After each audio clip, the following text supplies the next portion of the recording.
in Ireland. Please give a very warm welcome to Sweeney!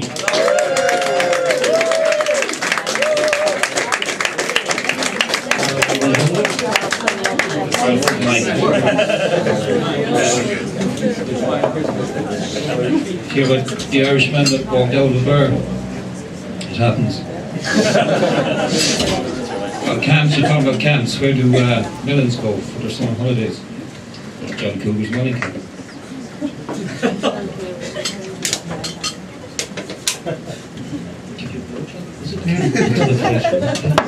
€5. No problem. You bring the chicken. Chicken instead. Okay. Yeah, you have to be around. I've had a few disasters in my life. I remember a few years ago, this friend of mine. I've learned how to say no in life. You know, sometimes you should say, I should have said fucking no tonight. But he asked us, it's really good, it was a really good opportunity. I was working at this, I suppose you call it garage band, you know, an amateur garage band. We were an electronic garage band, but we didn't pay the electricity bill. You know, and he managed to wrangle us Friday night, the first Friday night at the festival, midnight. I mean, fucking amazing. And like sometimes your confidence can far out stretch your ability. And when we started, there was about 300 people in the field. And when we finished, about 15 minutes later, there was only 5. And the only reason because of that, 2 of their friends, we dragged them up on stage and the other 3 guys were laughing at them. You know. As regards poverty and pregnancy, I'm salaried. I think that's really funny. I work in maintenance in a hotel down the road. I can't tell you the name of it. The sign that fell down. You know. I don't know how I'm going to get to work in the morning. I'm not sure. You know. I like Malta. It's not politically correct. There's lots of casual racism. I've been called Paddy quite a lot. That doesn't hurt. I mean, we call everyone Paddy in Ireland, including the mother. Mick. If you really want to insult an Irishman, call him Mick. That will fucking piss him right off, you know. If you want to get some really insulting racist comments about Irishmen, consult the English people. They're very, well, okay, who else should we ask? Right. A friend of mine, went to Ireland, and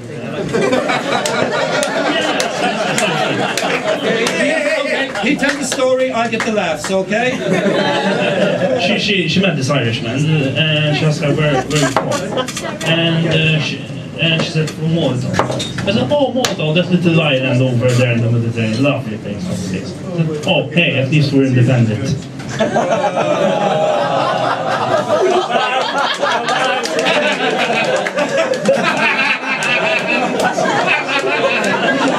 I'm spiritual Maltese, but I'm still learning the language. My favourite word in Maltese is Bill Maltz. You know, I know what ad-lib is. Well, it is. I pissed the manager off about that. He says, Jesus, like you, they love us here from the British Isles. We are the British Isles. Yeah, learned that in geography. You know, technically speaking, you know, it'll soon be just the British island. But yeah, he was all excited. He says, "Can you speak Maltese?" He goes, "Yeah." He says, "Tell me." He says, "Big Maltese." Okay, that's really halib, because like you don't put milk in coffee here, I've noticed. So like halib, have to. That's about it, kind of thing. But I've hit a midlife crisis there, and I bought myself a bicycle. I live up in San Juan, so I've never ever been on time in my life until I started a job in Malta. I can get there like that. Getting home's a fucker, I can tell you. Absolutely. Something else funny, yes, cancer. It's working. I know it's like just a lot of people who are experts on cancer just happen to be the people who don't fucking have it. You know, I've sort of done like, it seems the popular consensus is, from asking people, it's like, it's an overproduction of skin cells, or no, sorry, an overproduction of cells in the body, like, you know. And I try to explain to them that's hemorrhoids. But it is. And like, the popular consensus is if you have cancer, it's there's a bunch of blueberries, a lump of ginger and a joint. You'll be fine. You'll be fine. Isn't that? Like, let's beat cancer. I'll beat you around the fucking head with the punnet of strawberries, or blueberries. I'll eat 2 or 3 first just to purify myself. There's a lump of ginger, you can stick that up your fucking arse. I'll give you a joint if you do it. Fine boy. But I generally do poetry. So, apparently, yeah, I'll do this one for you, like, you know, because as I said, thanks very much for the help there, mate. I really actually appreciated it. I needed that. You know, things can only get better. And I'm not about a nihilist, I'm not a total and complete fucking pessimist. I get up every morning and just think about all those things that can go wrong. And at the end, when the day finishes, none of it's happened, and suddenly I'm happy. It's just a pain in the fucking arse of my workmates that it happens at the end of the day when I'm not at work. But they're getting used to me. Slowly, as they say. But habit, yes, this is the one I call this habit. Yeah, I do spoken word. And it goes, apparently, all this has been happening long before Eve was introduced to Adam, way back then, once upon a time, for real. Oh, the good girl Eve, God bless her. She had total recall of that fateful day in her first eyeball and Adam's glorious tackle then. Oh, hold me back and let me at him, reportedly the woman was heard saying unto herself, before he starts this unholy stabbing. How he knew? Nobody knows. It's a mystery. And I know some of you here might find it reprehensible, but Adam the man, he can't be held responsible. No way. She wasn't the up in his head in the garden where it all begun. Everything glistening under the sun, as the wise woman Eve, Maria, went on and suggested something else instead. And so, gently positioning his balls into the palm of her hand, there's a hint for you, she drawn slowly to the promised land. Ooh. Now you see, it being a small click-clack island, it was decided upon in order to be avoiding rumour, scandal or fuss, wouldn't she use it like a handle? And why not, sure? Good country girl and loads of experience working the handle. Oh, Messiah!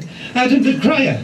That's a turn up for the books, and apparently to this day in public, the same man will still garnish funny looks. Fuck that one up. I told you it was a disaster. I told you it was an absolute disaster. Let's go back to cancer, yeah? Let's go back to cancer. Now, I must say you're a very generous audience. And I must say, everybody I meet here in Malta, it's very nice going out.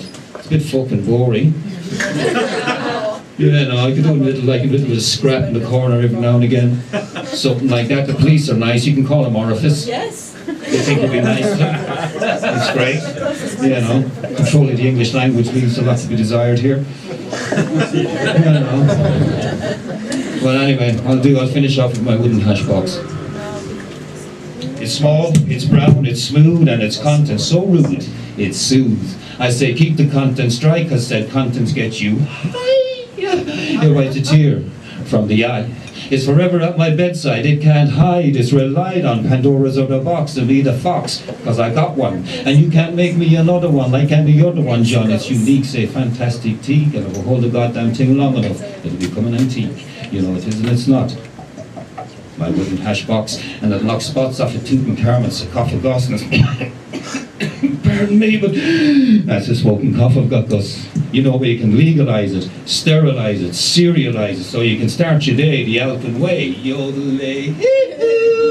It don't have locks now, my wooden hash box. It's unfettered, free. It's a land flowing with milk and honey, and it'll have you all buzzing like Bugs Bunny, and it's my remedy, so you tell me, yeah, what's up, doc? And it don't have locks now, me wooden hash box. It's unfettered, free, a land flowing with milk and honey, and have you buzzing like Bugs Bunny. I've done that again. I tend to repeat myself in life, but it doesn't matter. Here's another fucking disaster on the way. I'll have you buzzing like Bugs Bunny. But it was cut down in carves for a function. Other than that, a divine unction. It gets me munching, lumber crunching, and everybody wants some. My wooden hash box. And 40 shades of green with sea. We're Irish. We always have to finish on the leg of the fucking note. Read down, like, you know. Happy all the time. It's illegal. Wasn't brought up happy. If you're happy and confident in Ireland, you might think you might turn into North America, and we can't be having that. You know. You really can. But 30 shades of green is seen, sometimes a fleece, sometimes a lean, the smooth and the rough, and hey, I'm sure I've smoked some of that stuff, but you know, when the going gets tough, there's always a little bit of puff left in the wooden hash box. Thank you very much. Give it up for Sweeney, everybody.